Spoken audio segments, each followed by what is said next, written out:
राघव चड्ढा का नंबर कैसे आया और सारे के सारे नेता और तुम्हारे कह रहे हैं कि हम सच्चे सिपाही हैं। सिपाही कब है तक जी। ये? तो मैं राजा हुआ।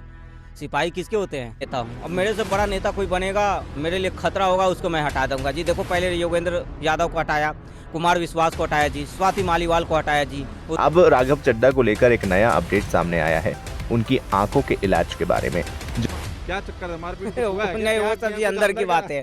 वो स्वाति मालीवाल की तरह जी, देखो अंदर की बात है। हाँ। भारद्वाज कभी कफन बांध लेते हैं जी। हाँ, कभी वो रेखा गुप्ता को बोलते हैं कि जी मैं बच्चियों से साइकिल चलवाऊंगा उत्तर प्रदेश में जी। अच्छा। तो जी मैं यही कहना चाहता हूँ कि सब सुधर जाओ। मेरी पार्टी में मैं मालिक हूँ। मेरी स्वाति लगा ली मालीवाल को तो एक बार मैंने घर पे बुला के जी उनको बढ़िया से समझाया था, लेकिन वो समझी नहीं। अब क्या है जी कि आप तो जी अब आप दोबारा समझाऊंगा तो पता चले मैं ही अंदर चला गया। क्या लोग घातक बन गया वो। घातक हो गए हैं। हाँ। तो जी मैं मरहम पट्टी लगा दूंगा। नहीं तो अकेले रह जाओगे, झुकेगा नहीं तो। अरे अरे ओ देखो जी, अकेले हूँ लेकिन मैं 100 के बराबर हूँ जी। नमस्कार दोस्तों, तो मैं हूं आज फर्जीवाल के साथ और मुद्दा देख रहे हैं दोस्तों। जैसे राघव चड्ढा को अब याद आई है कि केजरीवाल साहब कैसे हैं, क्योंकि सवेरे से शाम तक बस मैं मोदी जी को कहना चाहता हूँ, मोदी मोदी मोदी मोदी मोदी करत करत गाँव आते हैं।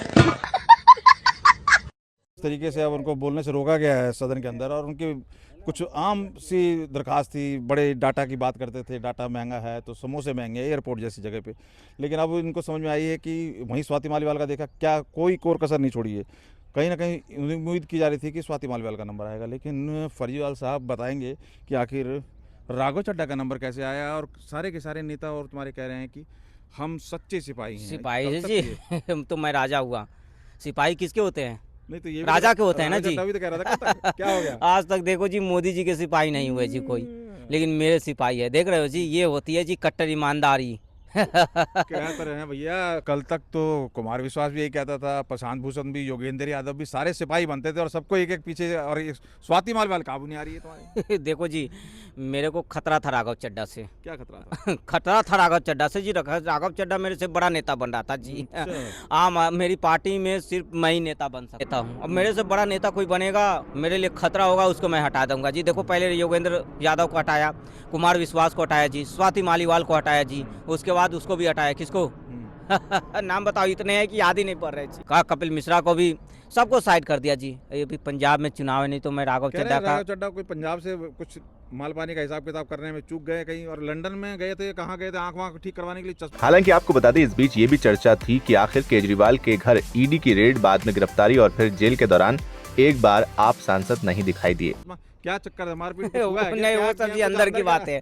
वो स्वाति मालीवाल की तरह जी, देखो अंदर की बात है। अंदर की लेकिन बात। मैं एक बात बताऊं, हाँ। सारे को तो ठिकाने लगा दिए। हाँ। अगला नंबर सौरभ भारद्वाज का है जी। सौरभ भारद्वाज। हाँ हाँ, देखो जी, सौरभ भारद्वाज मेरे पीछे मेरा से बिना परमिशन के पूछे कुछ भी नौटंकी शुरू कर देते हैं। मैंने उनको कितनी बार बोला कि पार्टी में सिर्फ मैं ही नौटंकी करूंगा, ओहो, नोटंकी लेकिन सौरभ कोई- भारद्वाज कभी कफन बांध लेते हैं जी। हाँ, कभी वो रेखा गुप्ता को बोलते हैं कि जी मैं बच्चियों से साइकिल चलवाऊंगा उत्तर प्रदेश में जी। अच्छा। तो जी मैं यही कहना चाहता हूँ कि सब सुधर जाओ। मेरी पार्टी में मैं मालिक हूँ। मेरी पार्टी है ना। पहले मैं दिल्ली का मालिक था। पर वो तो कह रहा है कि वो तो धुरंधर का डायलॉग मार रहा है। धुरंधर का घायल डायलॉग हूं तो घातक। डायलॉगबाजी नहीं चलेगी राघव चड्ढा जी। मेरी पार्टी है और या मैं जो बोलूंगा वही होगा। और देखो जी, राघव चड्ढा से मेरी ये दिक्कत थी ना कि वो बंदा, देखो राघव चड्ढा जो है गरीबों की आवाज़ उठा रहा है। मैंने उसको राज्यसभा इसलिए भेजा है, क्या गरीबों की आवाज़ उठाओ, आम लोगों की आवाज़ उठा रहा है। पेट्रोल महंगा है, डीजल महंगा है, मतलब जो भी है जी महंगा। मैं बोला मेरे से परमिशन लिए बिना कैसे तुम बयानबाजी दे रहे जी, इंटरव्यू दे रहे जी। मैंने मना कर दिया। राघव चड्ढा जी, देखो गलती है कि राघव चड्ढा जी जब मैं जेल में था जी तो मेरे से मिलने नहीं आए जी। नहीं आया। जब राघव चड्ढा मेरे ऊपर जी इतनी आफतें आई, इतनी विपत्तियां आई, तो राघव चड्ढा मेरे लिए एक शब्द भी नहीं स्वाति बोले। मालीवाल का नंबर लगाना था ना, वो तो तुम्हारी अभी भी देख रहे हो कैसे। स्वाति लगा ली मालीवाल को तो एक बार मैंने घर पे बुला के जी उनको बढ़िया से समझाया था, लेकिन वो समझी नहीं। अब क्या है जी कि आप तो जी अब आप दोबारा समझाऊंगा तो पता चले मैं ही अंदर चला गया जी। अच्छा। स्वाति मालीवाल को मैंने बहुत समझाया, घर पे बुला के इतना समझाया, फिर भी वो नहीं समझी जी। ओहो। तो जी क्या ही कर सकते हैं इसके। लेकिन राघव चड्ढा जो है ना, वो राघव चड्ढा से मेरे को डर था। तो घायल कि हो मेरी गया, पार्टी पे कब्जा कर लेगा राघव चड्ढा। घायल हो गया, घायल हो गए, घातक बन गया वो। घातक हो गए हैं। हाँ। तो जी मैं मरहम पट्टी लगा दूंगा उन पे। हाँ। राघव चड्ढा जी जो जिस तरह से मेरे खिलाफ किसी की हिम्मत नहीं पार्टी में।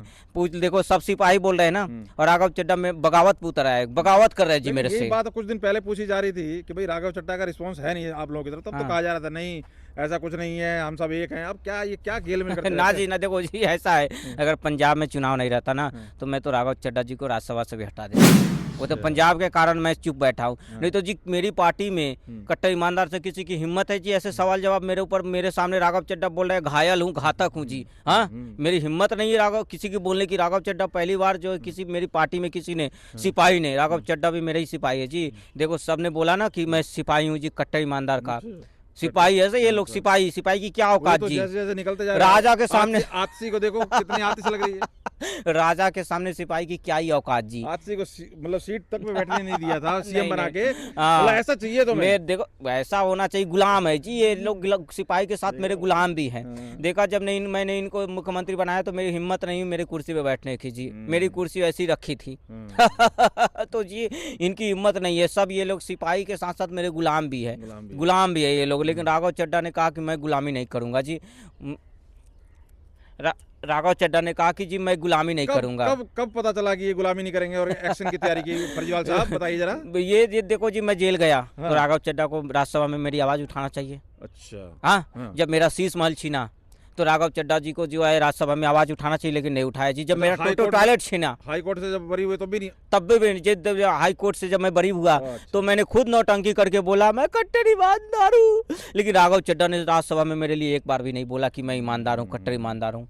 राघव चड्ढा को बार बार राज्यसभा इसलिए मैं भेजा था ना कि भाई आप मेरी तारीफ करो। राघव चड्ढा ने मेरे को एक बार भी नहीं बोला कि आप कट्टर ईमानदार हो, एक बार भी नहीं बोला। इसी बात का जी तकलीफ था, बदला लेना था राघव चड्ढा से। तो मैंने मौका देखते ही चौका मार दिया जी, चौका। और ये छक्का चला गया। अब जो है कि मैं राघव चड्ढा जी से बदला लूंगा जी। हमारी मूछें बड़ी हिल रही हैं। मूछें सवाल मेरी सब कुछ हिल चुकी है जी। मूछें क्या, मेरी सब कुछ हिल चुकी है। मोदी जी को अभी वार्निंग दे रहे हो, कह रहे हो 26 ना। हजार पार नहीं करेंगे मोदी जी, कह रहे हैं। फिर से चुनाव करा लो, फिर से सीट नहीं जीत पाएंगे। ये सब तो बोलते रहो। देखो मेरी पार्टी है, मैं नौटंकी कर सकता हूँ, मेरी अच्छा, पार्टी है। तुम्हारी पार्टी वालों को ईरान इजराइल कहाँ की खबर है? अपनी पार्टी में क्या हो रहा है इसकी खबर नहीं है। इसकी ये कोई सवाल देखो होता जी, अभी मैं पंजाब में व्यस्त हूँ। पंजाब अगर बचाना है जी, पंजाब नहीं बचा तो पंजाब में भी देखो 6-7 महीने रह गए, अगले साल चुनाव है। तो जी पंजाब को भी 6-7 महीने में लूट लेना है जी। मतलब विकास, जिसको विकास बोलते हैं, मेरा को उसको हम लोग उसको लूटना बोलते हैं जी। मोदी जी के विकास को हम लोग चूसना बोलते हैं। तो अभी पंजाब को लूट लेना है, चूस लेना है, निचोड़ लेना है जी। क्या पता पंजाब में झाड़ू को मोर बना दिए पंजाब के लोगों ने। तो पंजाब जी, तो पंजाब को भी बचाना। और पंजाब देखो जी ऐसे बात मत करो, अभी पंजाब का मैं सुपर सीएम हूँ जी। Super CM. हाँ, पंजाब में मैंने अपने लिए शीश महल बना लिए जी। और उसके बाद जी पंजाब में गाड़ियों का काफिला देखो, आओ कभी पंजाब में जी। सड़कें खाली पर नहीं रहती, जगह नहीं रहती, इतनी गाड़ियां मेरे काफिले में चलती है ना जी, 50 आगे 50 पीछे। क्या ही बताऊं, मजे ही मजे है जी पंजाब में मेरे। इतने सारी व्यवस्थाएं मिली हुई है पंजाब में मुझे। अकेला चले थे, कहते हैं ना मैं अकेला चला था और लोग जुड़ते गए। अभी तो धीरे धीरे बिछड़े सभी बारी किस फिर अकेले रह जाओगे क्या? क्या लग क्या रहा है ऐसे? मूंछों पे ताव दे रहा हूँ, मूंछों पे ताव देते रहता हूँ जी। मैं केजरीवाल झुकेगा नहीं किसी के साथ। तो अकेले रह जाओगे, झुकेगा नहीं तो ऐसे सबको निकालते रहोगे। कह रहे हो तो बहुत पढ़ा लिखा। मैं अकेला मेरे चारों तरफ हसीनों का मेला। अरे ओ अरे ई अरे ओ। देखो जी अकेले हूँ लेकिन मैं 100 के बराबर हूँ जी, कट्टर ईमानदार हूँ जी। मैं तो चला अकेला चला और मेरे साथ वाले को मैं लात मार मार के भगाया। मैं अकेला। तो देखो जी मेरी जो बात नहीं मानेगा उसको मैं भगा दूंगा, हटा दूंगा रास्ते से। अब इसके बाद नंबर किसका है? देखो जी इसके बाद सौरभ जी का नंबर है जी। हाँ, वो बहुत नाटक कर रहे हैं। वो बेरोजगार नेता है, लेकिन जी देखो नौटंकी कुछ ज्यादा कर रहे हैं। अच्छा। मैंने बोला कि देखो जी मेरी पार्टी है तो एक ही आदमी नौटंकी करेगा, वो मैं। हाँ। अब वो मेरे से बिना पूछे कभी कफन बांध ले रहे जी, कभी कुछ। तो मैंने कहा कि नेतागिरी करो, नौटंकी गिरी नहीं करो। सारे मेरे विधायक जी है, कभी वो हांडी लेके, कभी एलजी साहब का फोटो लेके, कभी यमुना किनारे जी। एक मेरा वो फ्रेंच कट वाला जी विधायक है जी, झा साहब, वो भी जी कंपटीशन चल रहा है सब में, कोई सबसे ज़्यादा नौटंकी कौन करेगा। मैंने सबको वार्निंग कर दिया है कि मैं नौटंकी करूँगा जी, सिर्फ नौटंकी करने का हक पेट पार्टी में सिर्फ मुझे है। लेकिन ये लोग मान ही नहीं रहे जी, ये लोग मान ही नहीं रहे हैं। नहीं बोल रहे कि जी हम लोग यूट्यूब पे डॉलर कमाएंगे जी। मैंने बोला तुम लोग को मैंने यूट्यूब पे डॉलर कमाने के लिए क्या पार्टी में रखा है जी। तो जी देखो